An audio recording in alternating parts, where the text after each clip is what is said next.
So the West Virginia legislative session is drawing to a close, and the supermajority of Republicans at the Capitol continue to disappoint us as far as constitutional governance goes. A good bit of them do. Not all of them. There are some that are voting on the right side, are going to go down in the history books as voting for the constitutional rights of West Virginians.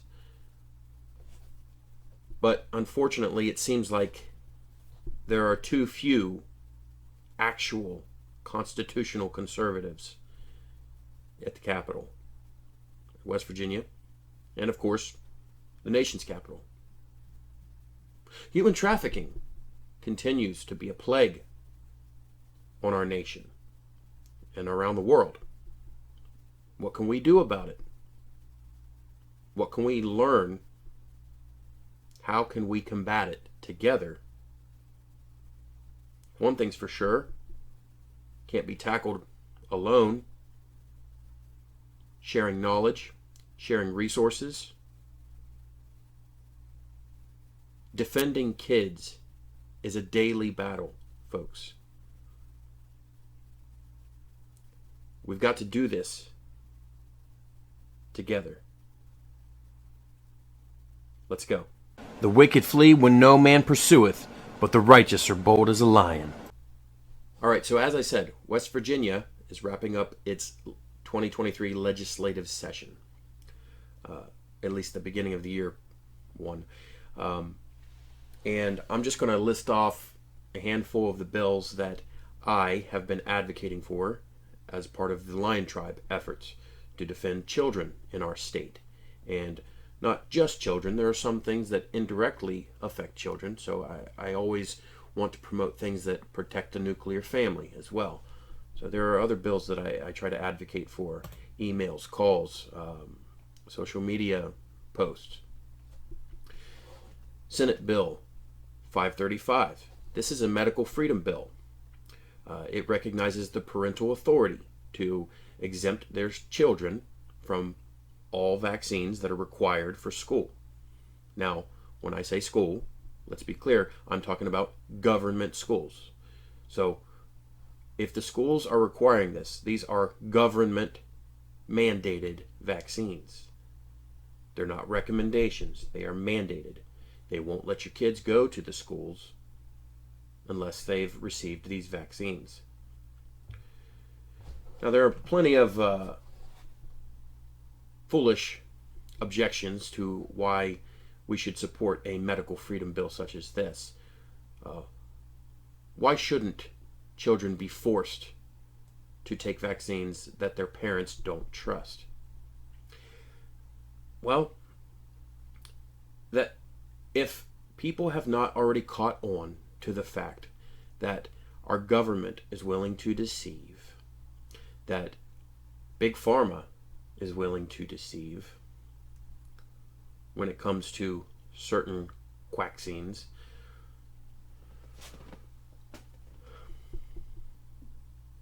I think the recent pandemic has woken people up to reality. And there are lots of ins and outs, there are lots of discussions to be had. But let's just boil it down to one principle: bodily autonomy and self-determination. When it comes to the medical field, a patient or a patient's decision maker has the right to accept or refuse any treatment or medication. They have that right to refuse. This should apply everywhere. This should apply to the parents of children. They should always have the right to refuse a medication. But instead, we still have legalized, forced vaccinations on kids in our state. Senate Bill 535 remains in the Health and Human Resources Committee in the Senate. Chair and vice chair of that committee are Senators Mike Maroney and Tom Takubo. As far as I know, both physicians, and both of them know that patients have the right to refuse.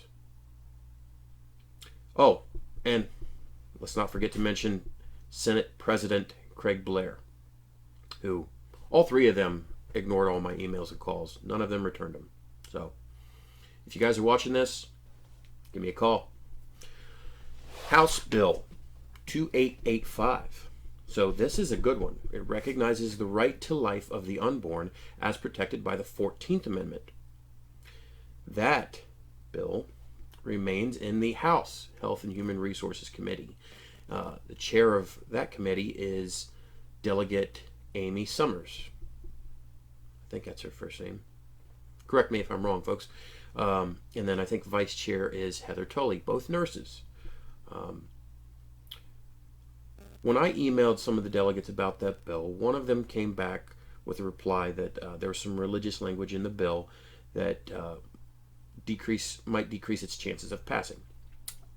After reading it further and going over it, I agreed with that delegate, and I replied back my suggestions. Okay, just strike out this portion here, no mention of Adam and Eve, etc., and that should increase its likelihood of passing.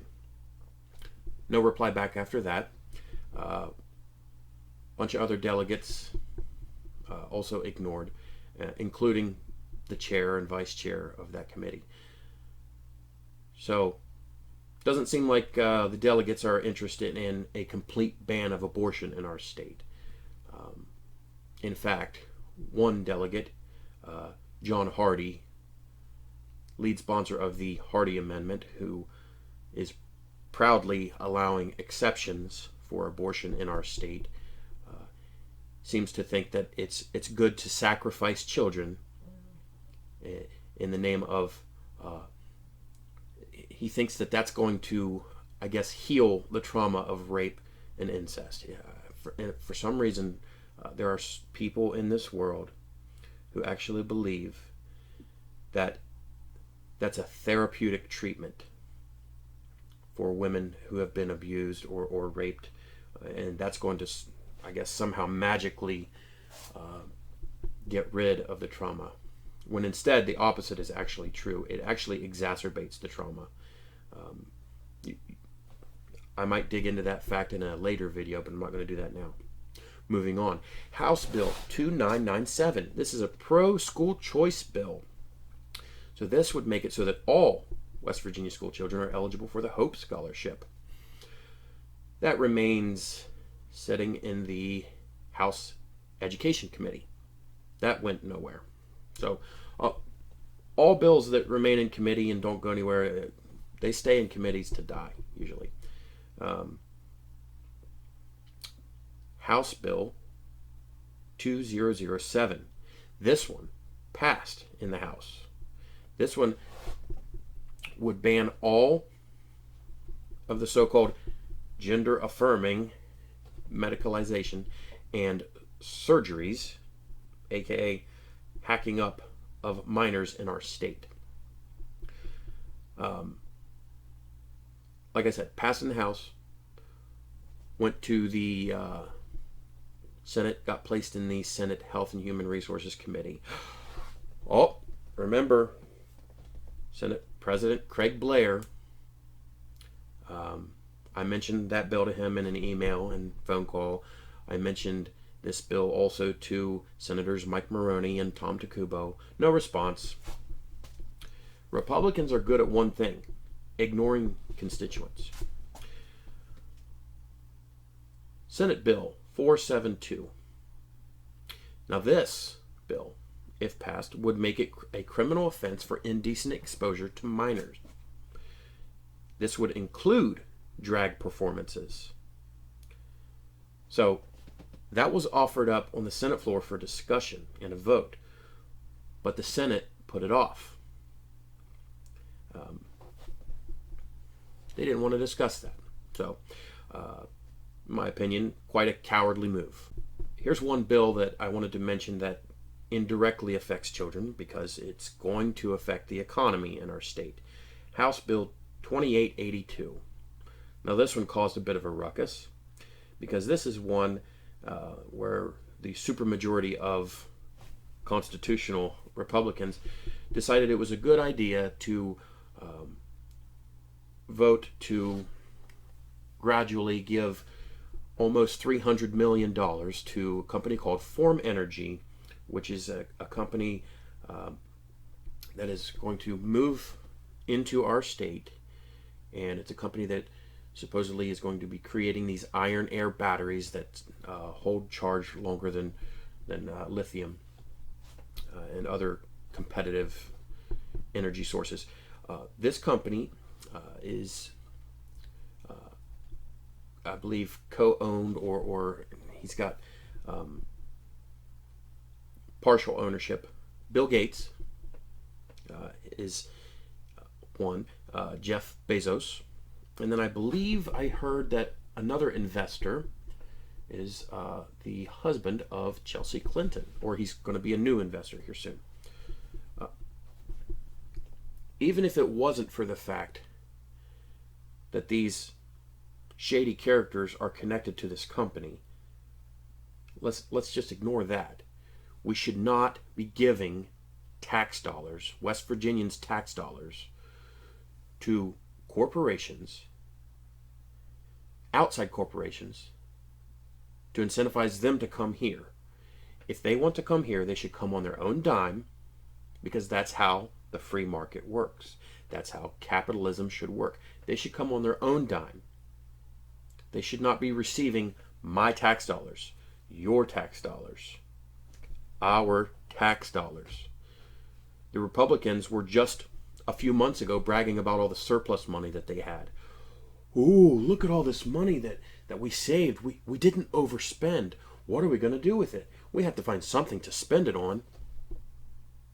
And Republicans like to brag about being the party of small government. I don't want to hear that anymore. I don't want to hear any Republican claiming to be small government if they're all about giving away our tax dollars instead of giving it back to the people, giving it to these corporations that have billionaires as investors. Terrible choice. And then to top it all off, some of the arrogancy from the delegates that voted in favor of that bill. We've captured some evidence of that, and we'll keep record. I am looking forward to campaign season next go round. Well, credit where it's due. Senate Bill 10, that's a campus carry bill.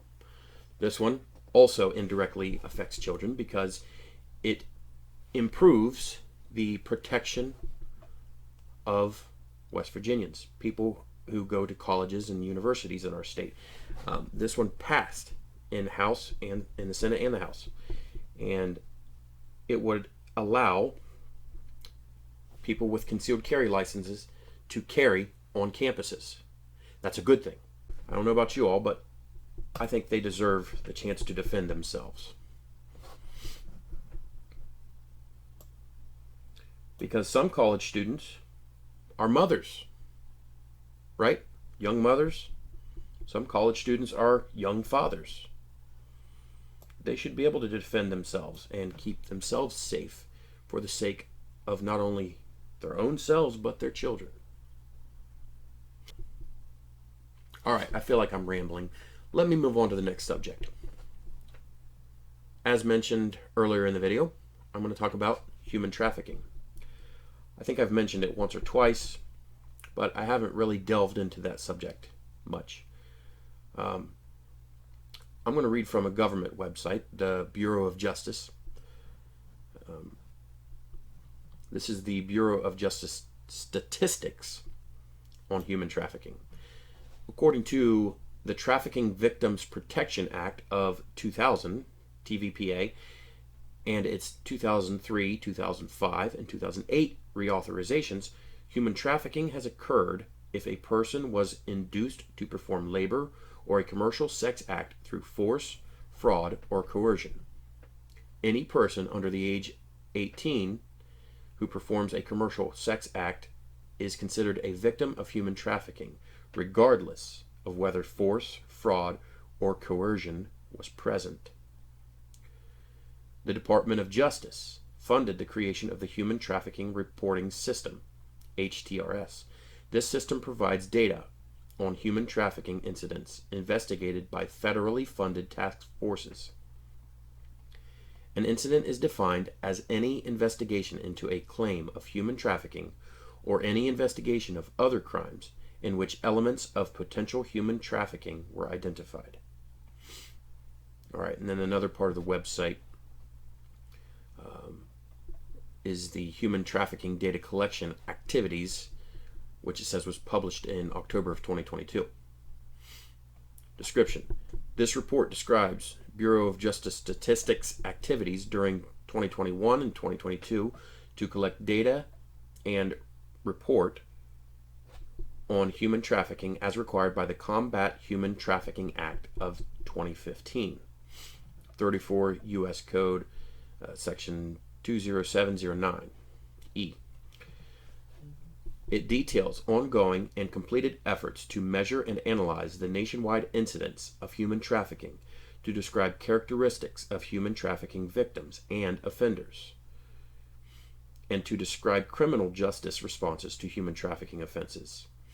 Additionally, it provides information on human trafficking suspects referred to and prosecuted by U.S. attorneys, human trafficking defendants convicted in U.S. District Court, and admissions to state prison for human trafficking.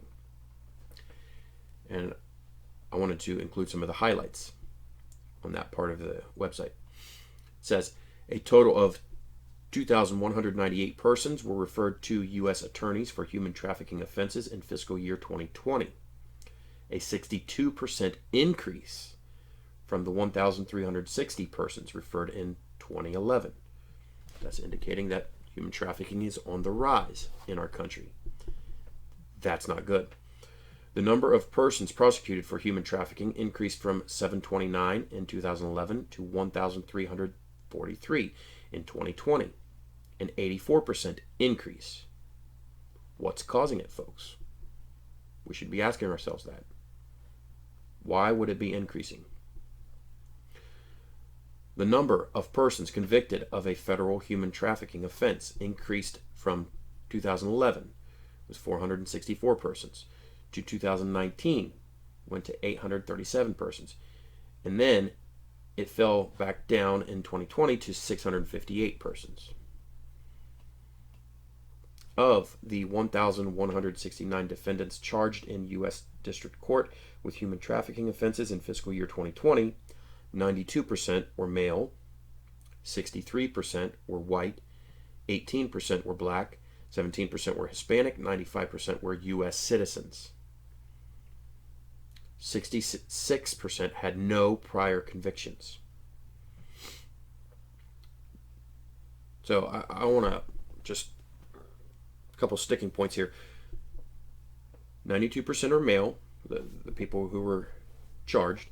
95% were U.S. citizens. So we have homegrown human traffickers that are driving this demand for victims of human trafficking. We have homegrown criminals that are enslaving human beings in our country still today. Obviously, more needs to be done. Why is it on the increase? Why is it on the rise? People just started catching on to this more and more when it came to the Jeffrey Epstein situation, his supposed suicide. But the point is, it's on the rise. And apparently what we're doing is not quite enough. That's why we need to increase awareness, increase education, increase efforts to combat it. And in my opinion, I think there needs to be more independent organizations, not just government organizations, fighting this stuff. You might have heard of Operation Underground Railroad. That's a big name one that purports to fight human trafficking. They say they do it internationally. They're, I guess, not allowed to do it here in the United States, just to avoid vigilantism.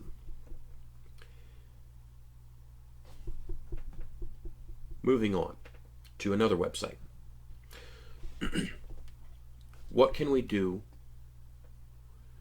to fight human trafficking? Well, one thing you can do is know how to locate the human trafficking hotline. There's a website that's specifically called that. It's the Human Trafficking Hotline website. If you go to that website, which I'm doing right now, right at the very top, it says Get Help, 24/7 confidential. It's got the phone number, 1-888-373-7888. The TTY, 711. And then it's got text. People can just text if they need help. 233-733. So if someone is a victim, or if you suspect that somebody is a victim, you can contact these numbers. You can text, you can call. According to that website's national statistics, it says the National Human Trafficking Hotline maintains one of the most extensive data sets on the issue of human trafficking in the United States. The statistics contained on this website are based on aggregated information learned through signals, phone calls, texts, online chats, emails, and online tip reports received by the trafficking hotline. The data do not define the totality of human trafficking or of a trafficking network in any given area. The trafficking hotline uses this data to help human trafficking victims and survivors, and to provide the anti-trafficking field with information to help combat all forms of human trafficking. In order to ensure a high quality of data, the National Human Trafficking Hotline reviews cases of potential trafficking and records the information included below. Due to delays in data cleanup, more recent statistics may not be available. This page contains the most recently available information. Data is dynamic and subject to change as the hotline continues to respond to victims of trafficking. Therefore, the data reported is likely to have minor fluctuations based on when the data for the report was retrieved. Current report is based on data retrieved on November 15th, 2022. So that was the last update, sounds like. Total national statistics. The National Human Trafficking Hotline uses the word case to represent distinct situations of trafficking reported to the hotline. A case can involve one or more potential victims of trafficking and can be reported to the hotline through one or more conversations via call, text, email, online report, or web chat.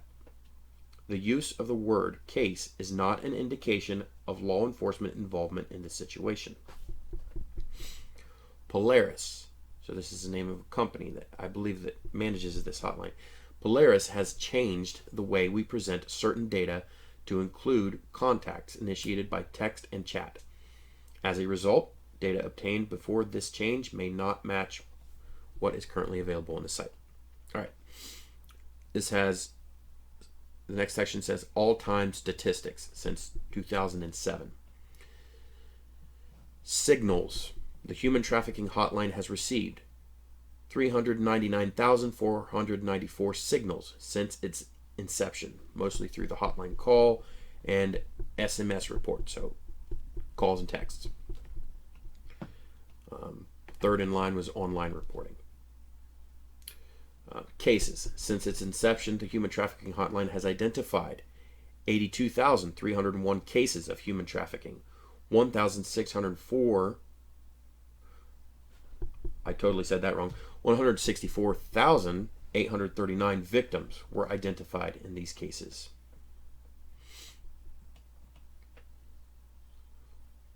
So that's the total of victims they identified since 2007. And then it's got a section on statistics by year, but I'm definitely not going to be reading all the years. I'm just going to do the most recent that they have. Signals received in 2021. 51,073 signals were received by the hotline in 2021 from national. 13,277 signals received were from victims or survivors of human trafficking. So, how do contacts hear about the hotline? It is helpful for us to learn how people hear about the hotline so that we can strategically advertise to reach more victims and survivors. However, we are not always able to collect this information during every conversation. So, if you happen to contact the hotline, let them know how you heard of them. It helps. How do contacts reach the hotline? People can contact the hotline by phone, text, online chat, online form, and email. Most people contact by phone or text, obviously. All right, I'm going to skip on down because now I mentioned the signals. Now the statistics on the cases. Cases identified in 2021. 10,360 cases were identified. 16,710 victims were involved in these cases. Cases can involve multiple victims. That's why it's clarifying why there are more victims noted than cases. Okay, what types of trafficking cases were reported? The hotline receives tips about situations involving sex trafficking, labor trafficking, sex and labor trafficking, as well as situations where the type of trafficking may be unknown or not specified. The highest demand in trafficking is for sex. Second is labor, according to this. Venues for the sex trafficking. Pornography is the highest. So, sex trafficking happens more frequently in scenarios where pornography is being filmed. So, let that sink in for people who are still struggling with addiction to pornography. Let that sink in for people who seem to think pornography is okay. Think about that before you give in to that temptation yet again. The people behind the camera, the people holding the camera, might be controlling the people who are on camera. You might be watching slavery before your very eyes. Can you live with that? Aside from the very fact that the thing you're watching, the filth that you're watching, is bad in and of itself. All right.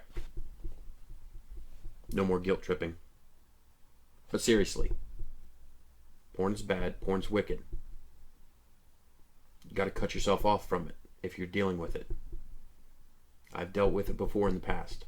I know this from personal experience. It's bad. It's terrible for the mind. It corrupts the soul. Scripturally, it says those who commit fornication, adultery, sin against their own souls. This is a soul wounding sin. All right. Other venues for sex trafficking. There are other places where it happens. Illicit massage and spa businesses. Hotels and motels. Residence-based commercial sex. So on and so forth. But those are the top ones. Venues for labor trafficking. Domestic work. Agricultural and farms. Construction. Restaurant and food service. And so on and so forth. Those are the top ones.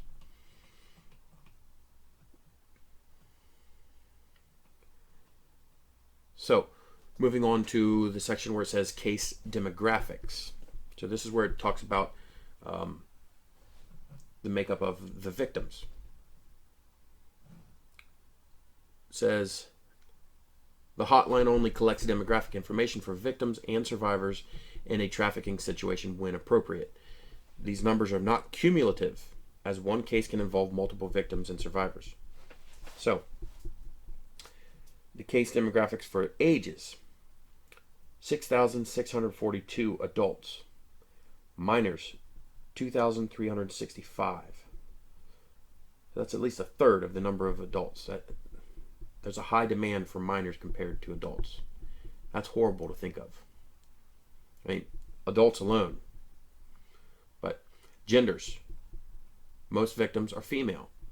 8,142 compared to males 1,292 in these cases. And then citizenship. Foreign nationals fall prey to this more than U.S. citizens. And then it goes on to go signals and cases by state. I'm not going to list every single one of those, of course. It would take too much time.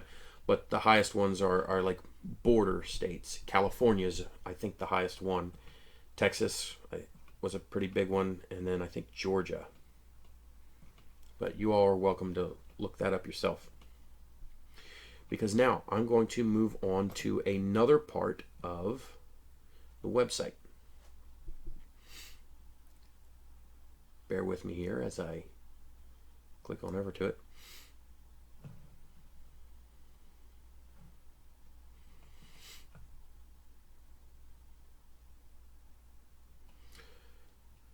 So this part of the website explains a little more about human trafficking. It's good to understand what exactly it is and what it isn't, so we don't confuse ourselves. And it's got more like sections about it, like myths and facts, recognizing the signs. So if you recognize signs of what you think might be human trafficking, couldn't hurt to call this hotline. They can help filter out things that they don't think is legit, but they can at least send the right people to investigate. All right, what human trafficking is and isn't. Human trafficking is the business of stealing freedom for profit.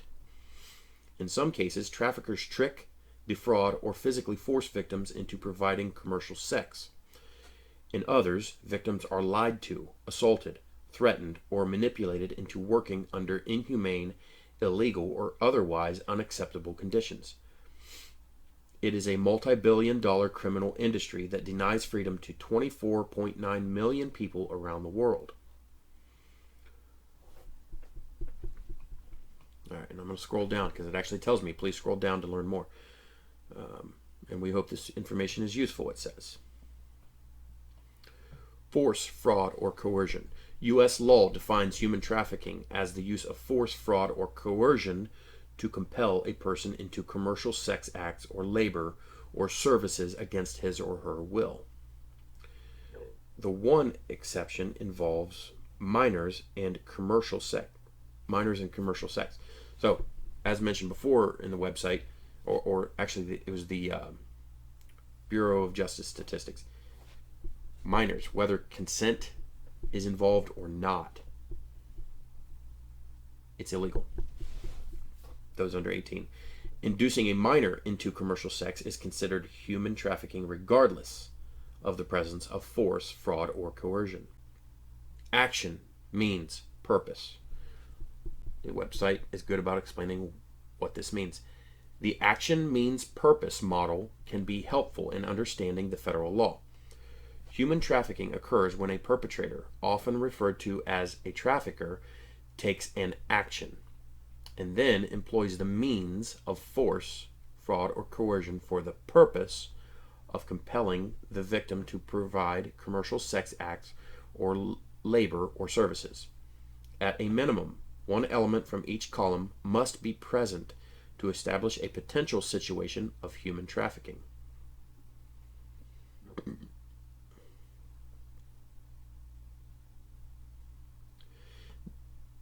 The AMP model. Action. So under the action section it says induce, recruits, harbors, transports, provides, or obtains. Means, force, fraud, or coercion. That's how they get people into the trafficking scheme. Purpose, for commercial sex or labor services.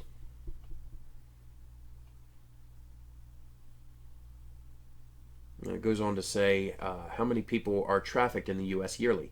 In 2017, Polaris worked on 8,759 cases of human trafficking, reported to Polaris-operated National Human Trafficking Hotline and Be Free text line.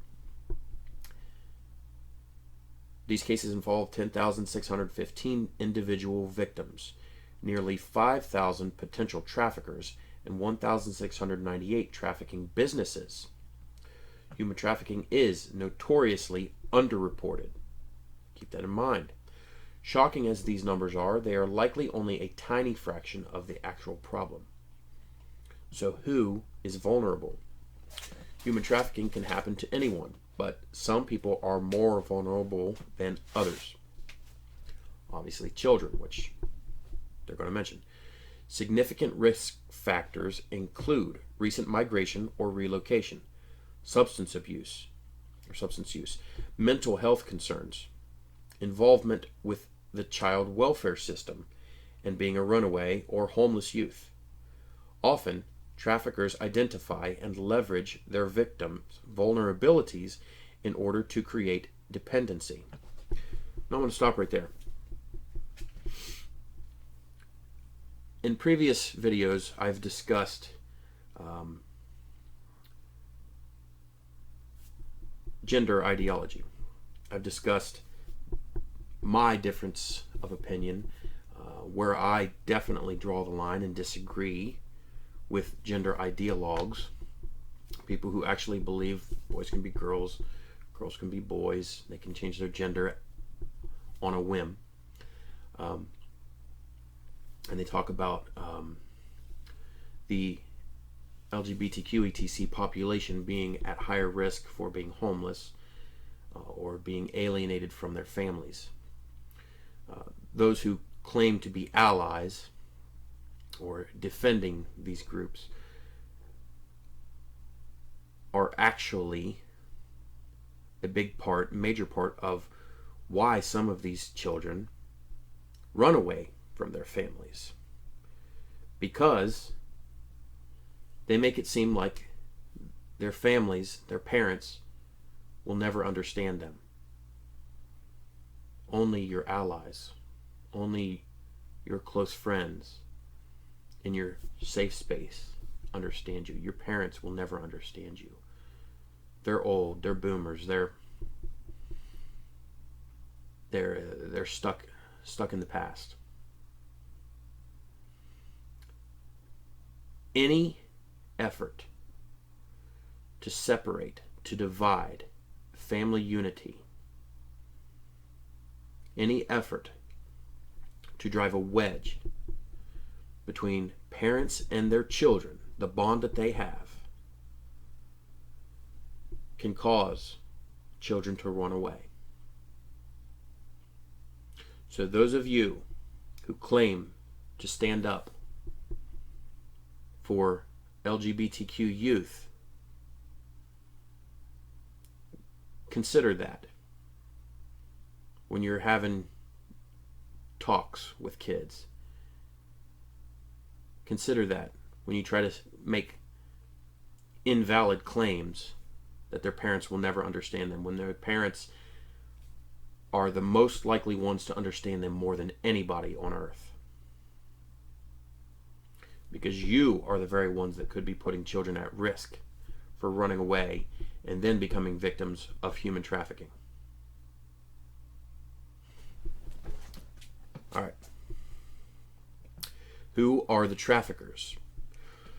Perpetrators of human trafficking span all racial, ethnic, and gender demographics and are as diverse as survivors. Some use their privilege, wealth, and power as a means of control, while others experience the same socioeconomic oppression as their victims. They include individuals, business owners, members of a gang or network, parents or family members of victims, intimate partners, owners of farms or restaurants, and powerful corporate executives and government representatives. How do traffickers control victims? Traffickers employ a variety of control tactics.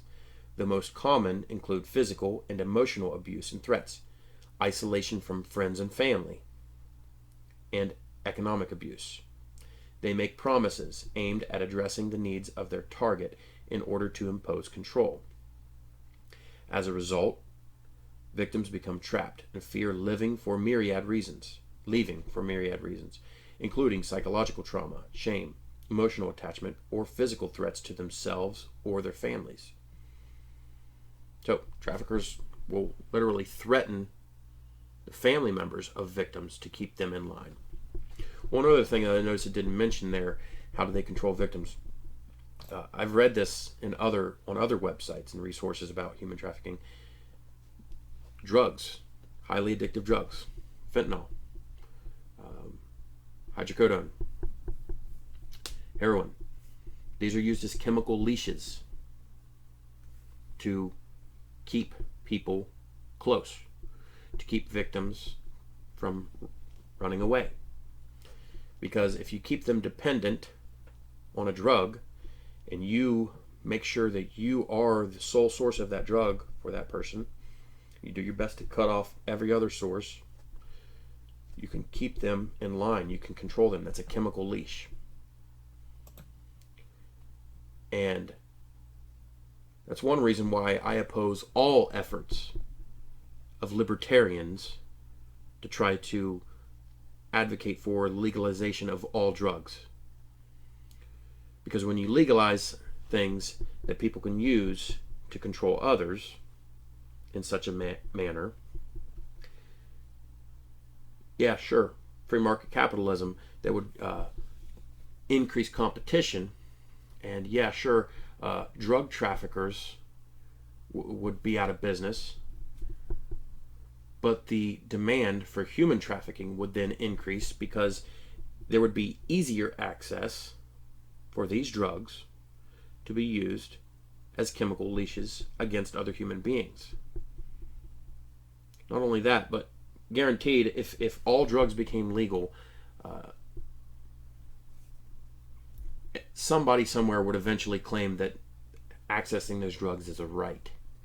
And then they would get government programs involved, and it would be incentivized for people to be on those drugs. All right.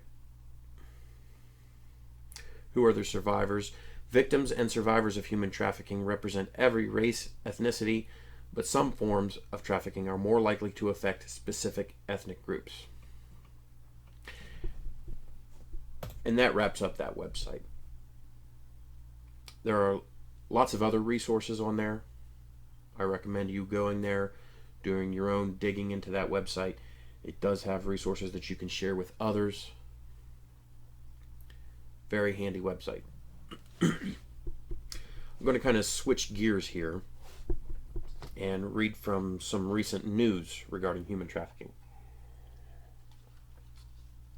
And then I'm going to close this video by promoting a couple small businesses. All right, on to the news articles.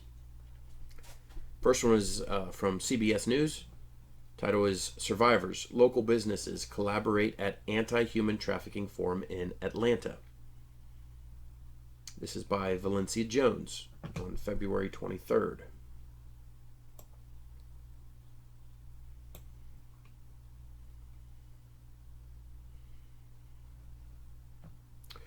Survivors have joined forces with state and local agencies and businesses in the fight to end human trafficking. Polaris and IHG Hotels and Resorts hosted an anti-human trafficking forum at the Kempton Shane Hotel in Midtown Atlanta on Wednesday in order to collaborate on solutions. There's a quote. It says, "Today, we had survivors who are leaders in the anti-trafficking movement speaking about their own experiences, but also challenging businesses to do more, much more. And I think that the greatest thing that we heard was the need to hire survivors," said Polaris CEO Catherine Chen.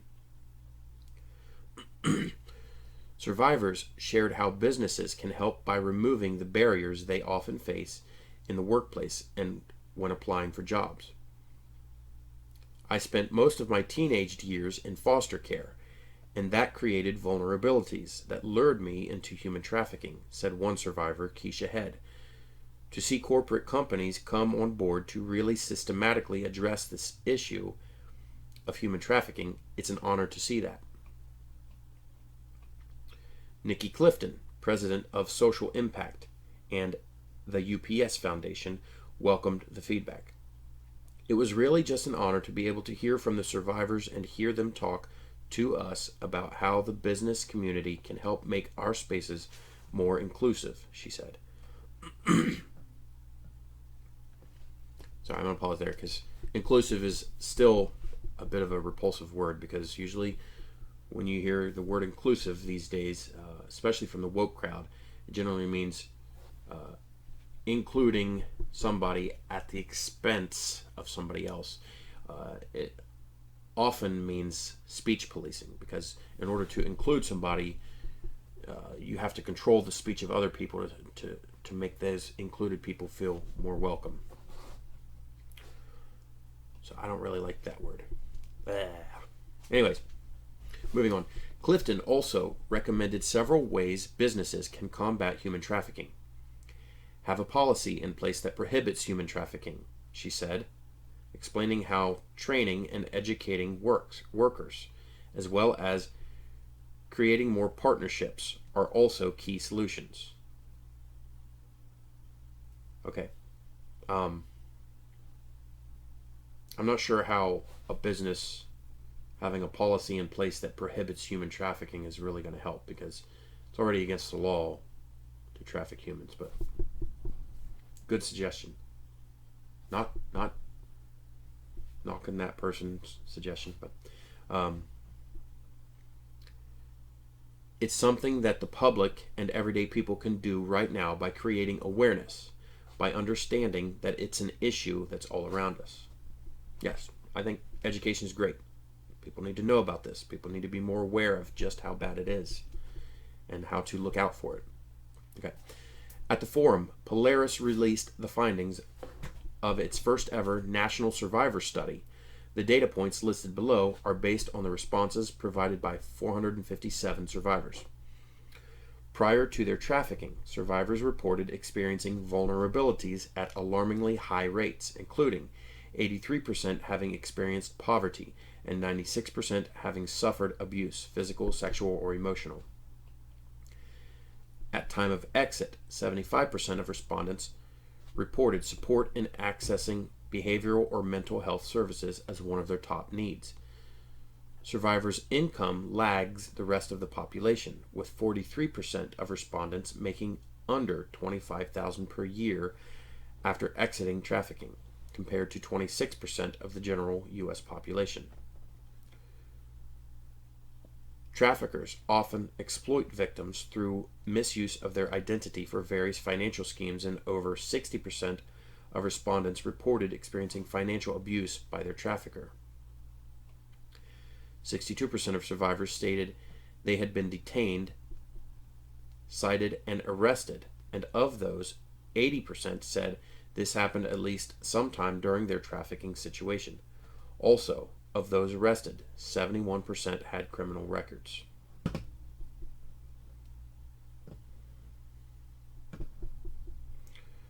All right, scrolling on down. Georgia ranks among the top states for human trafficking. First Lady Marty Kemp discussed her efforts to combat human trafficking through the GRACE Commission. GRACE is all caps, so it must stand for something. Faced with the grim reality that trafficking was present in every county of Georgia, we immediately set out to enact legislation and undertake initiatives that would move the needle, she said, referencing 7 pieces of legislation passed by state lawmakers over the last 4 years.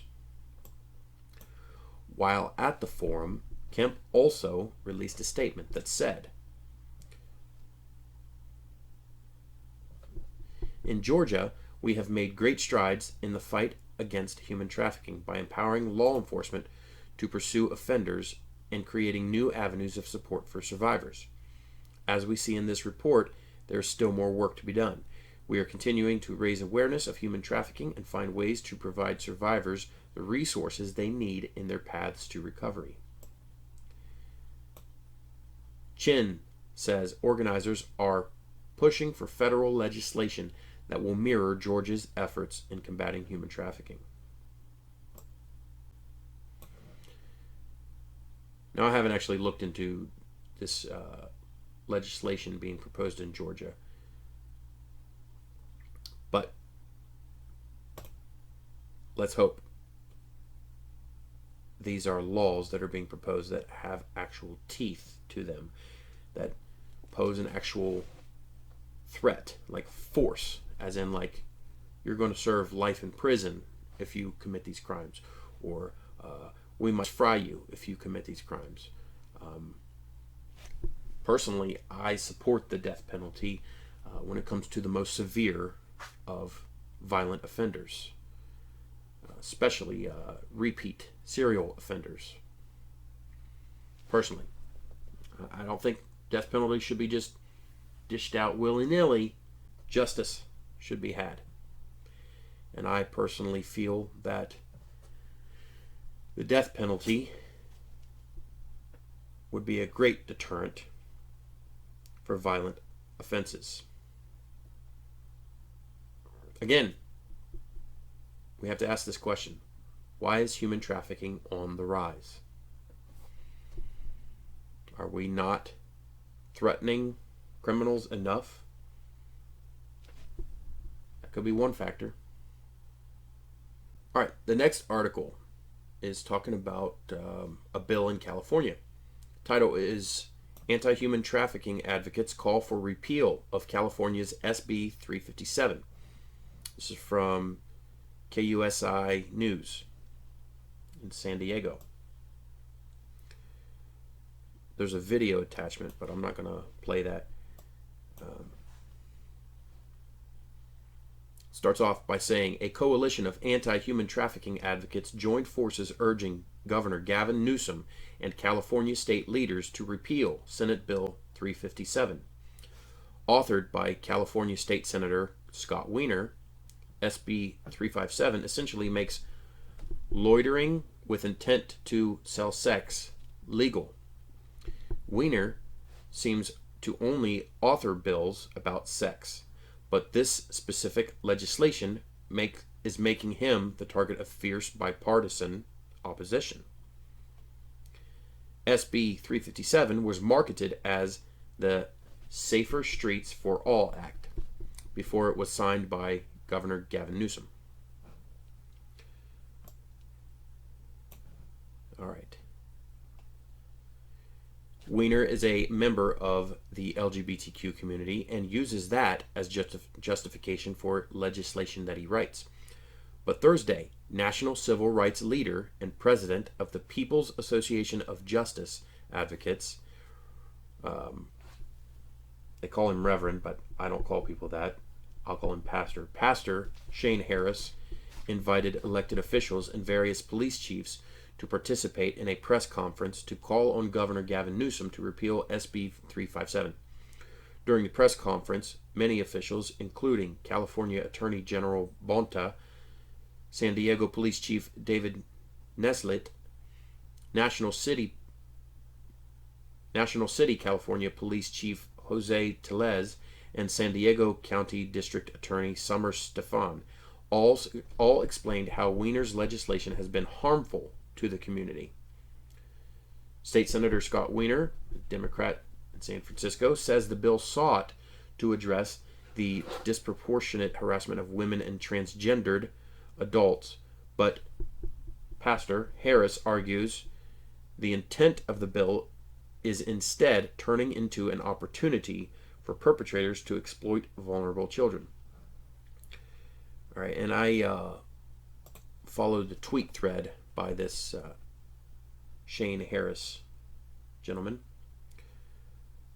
Forewarning, if y'all check out his Twitter profile, he does have pronouns in his bio, but I believe he has a correct stance on this bill, and that's why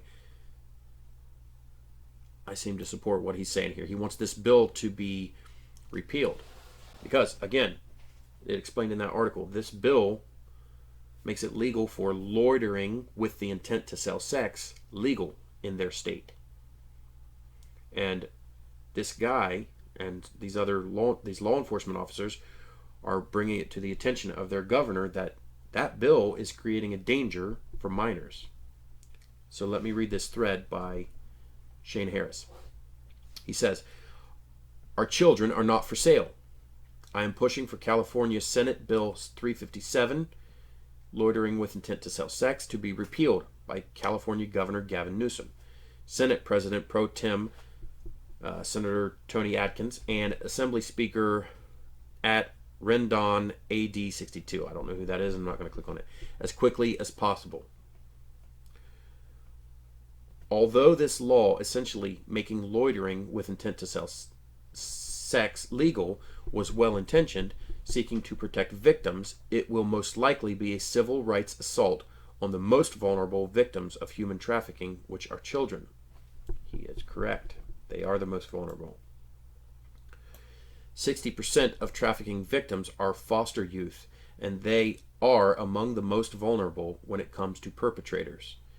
A recent operation conducted by local, state, and federal officials in San Diego led to 48 arrests and uncovered 8 children and youth victims, including a 13-year-old. Senator at Scott_Wiener, who authored the legislation, and some, quote, social justice-based groups, end quote, argue that the bill addresses long-standing racial profiling discrimination against excuse me, sorry about that, against LGBTQ and people of color. I debate this concept, though. The perpetrators in the big prostitution ring bust in San Diego were bragging online about how this law also simultaneously protected them and allowed them to prostitute as many as possible, even if it included underage teens. Yesterday, continuing my organization, PAJ Movement, Western Regional visit, I gathered with law enforcement, mayors, and anti-human trafficking leaders from a variety of cities across California to make a bipartisan call for the repeal of this law in California. We spoke at my West Coast headquarters in San Diego. I'll always defend the children, especially foster children. Data and my real-life experience of growing up in foster care drives my decisions, and I will stand on this square even if it means I have to stand alone. Good on you, Mr. Harris. I will disregard the pronouns in your bio just this one moment because you have a great stance on this bill. Sounds like it was a terrible bill from the get-go. Anyways, this is another thing that I completely disagree with with libertarians on. I believe most libertarians think that sex work, as if that's should be a legitimate thing. They believe it should all be legalized. If you legalize that, right here, there's just at least a small fraction of evidence that would be that would spell doom for victims of sex trafficking. But it would decrease competition, or it would increase competition. So it would make it easier for capitalism to thrive, and people could sell themselves. Leaving aside the moral implications of selling oneself for sex, degrading oneself,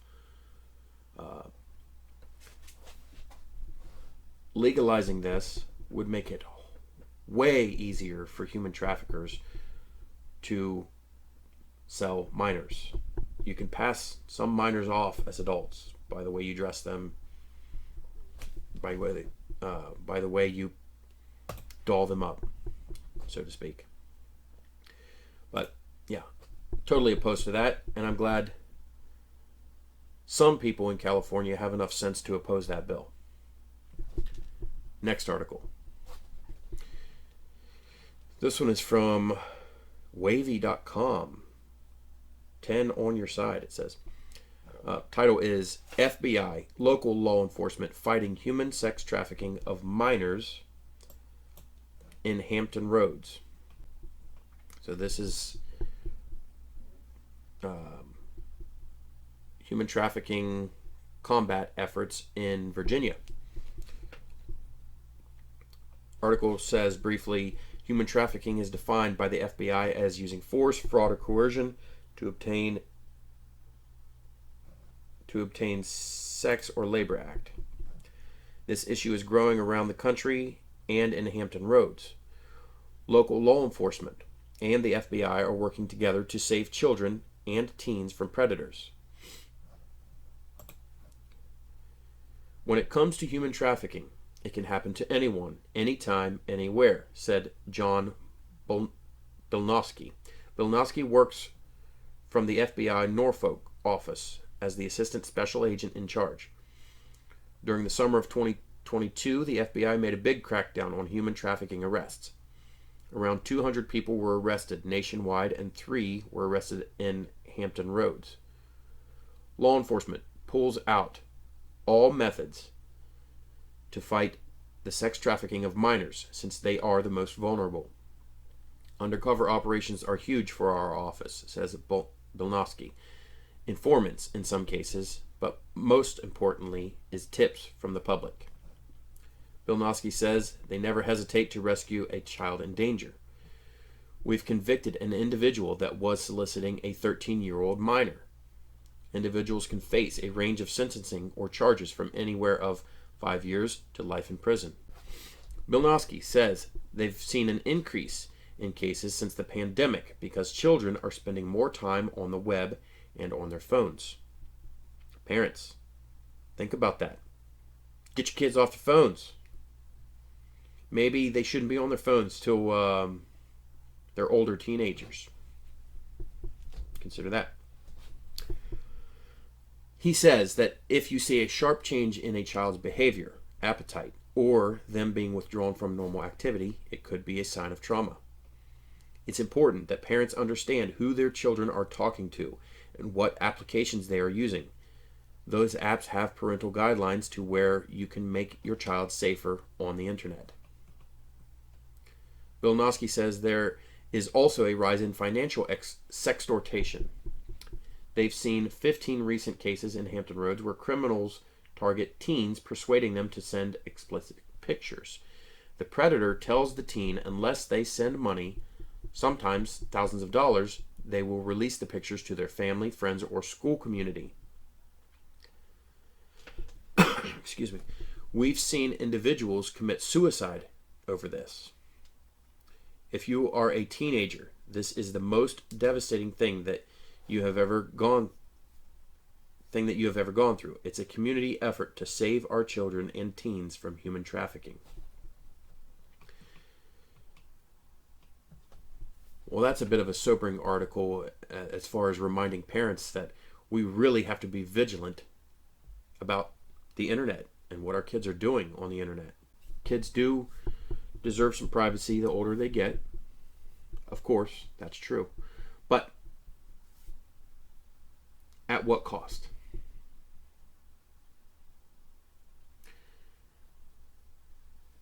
Obviously, the older teens, the ones that are about to branch out on their own, to go out, spread their wings, they're 17, or they're 16, they're 17, they're about to turn 18, they're practically independent. I'm not talking about invading their privacy, constantly looking over their shoulder, etc., etc. I'm talking about monitoring apps, parental locks, parental limits. Most of all, talking with your kids frequently, educating your kids, telling them how to recognize the red flags, red flag behavior, how to avoid being hacked, how to avoid being phished or scammed, and to always come to their parents or close family member or friend if they feel they're in danger or something is off about communications that are happening online. And they can help, they can confide in them, they can help them report to the appropriate authorities. At the end of this article, I'll go ahead and include this number, the FBI Norfolk number. It says to report human trafficking, report it at 757-455-0100. And then there's an individual, Hampton Roads Human Trafficking Task Force, 757-430-2120. All right, I'm done reading the articles. So, as I said, I was going to wrap up by promoting a couple organizations that I want to promote them. I want people to know about them and know about what they stand for. And if these sound like organizations that you would be interested in giving to, donating time, donating money, contacting, and just sharing on social media so others can know about them, please do that. That's why I'm bringing them up on this video. First one is this one here, Blue Yonder Outreach. So this is a small business based in West Virginia. Blue Yonder Outreach Services, Inc. Unity through service. It's got a beautiful logo there with a looks like a dove flying over mountains over the Blue Yonder. At Blue Yonder Outreach Services, our mission is threefold. First, Blue Yonder strives to help the homeless in the areas we serve. We do this by way of donations of goods, fundraising assistance to other charities with similar goals, and distribution of resource bags. Second, Blue Yonder aims to address issues of domestic abuse in the areas we serve. We do this by supporting other nonprofits with similar goals, making donations whenever and wherever possible, and maintaining a meaningful social media presence to keep the public informed. Finally, here at Blue Yonder, we work diligently to combat human trafficking. We do this by maintaining a meaningful social media presence, advocating directly for victims of human trafficking, and holding regular fundraisers for a specific 501c3 nonprofit, Operation Underground Railroad. So, feel free to check out Blue Yonder. I recommend it.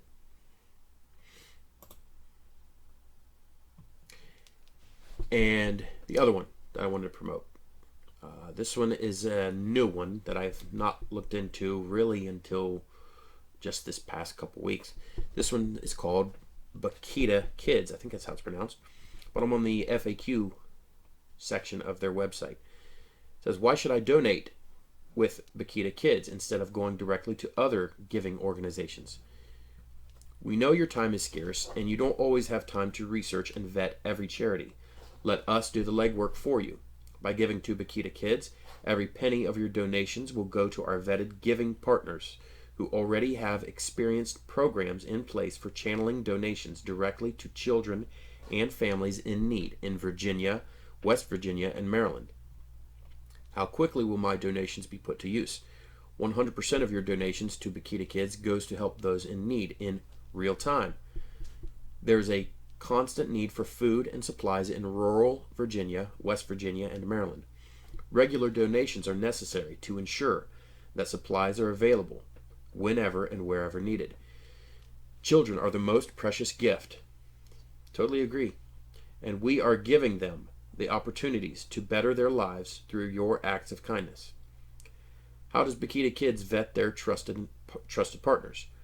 Our partners are local Virginia, West Virginia, and Maryland businesses, pastors, and community leaders. These organizations and individuals interact with the needy in these localities on a daily basis. They direct us to those family and children most in need of assistance and enable us to pass on your donations to support these needs. Why doesn't Bakita Kids give donations directly to individuals in need?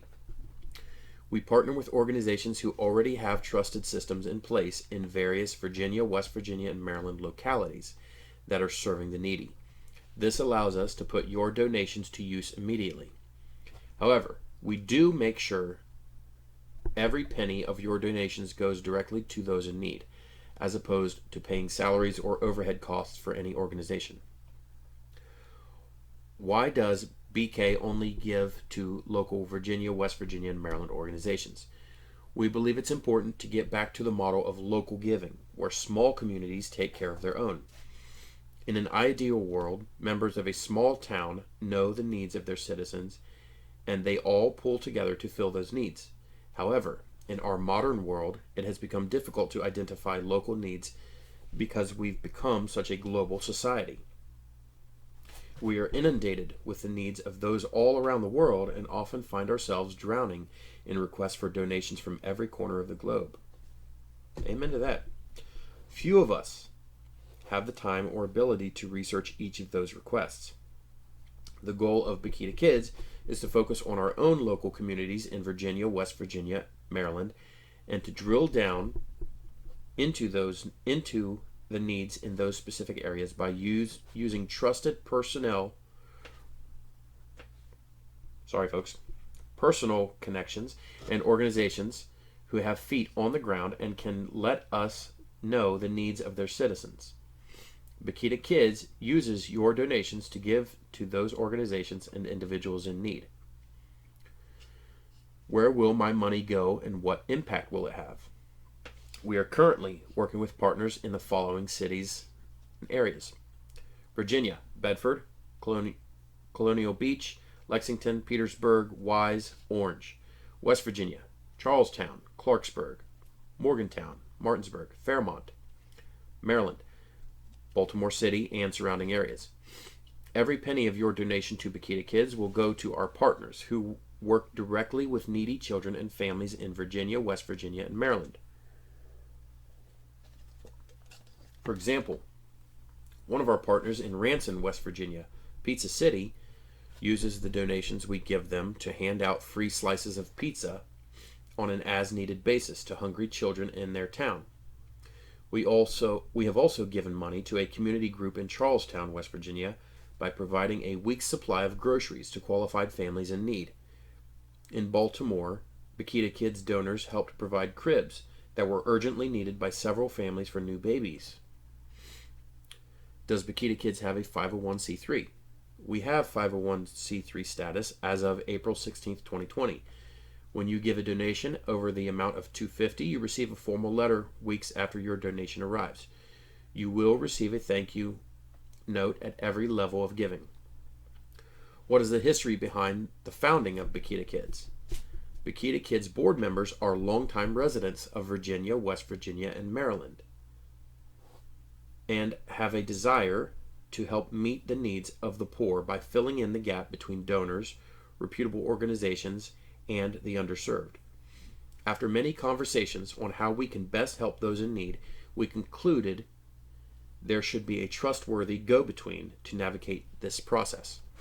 Does Bikita Kids have an office? Part of our mission is to eliminate as many overhead costs as possible, and to that end, we made a choice to be an online-only organization. This also allows us to have board members and volunteers from around the country and the world.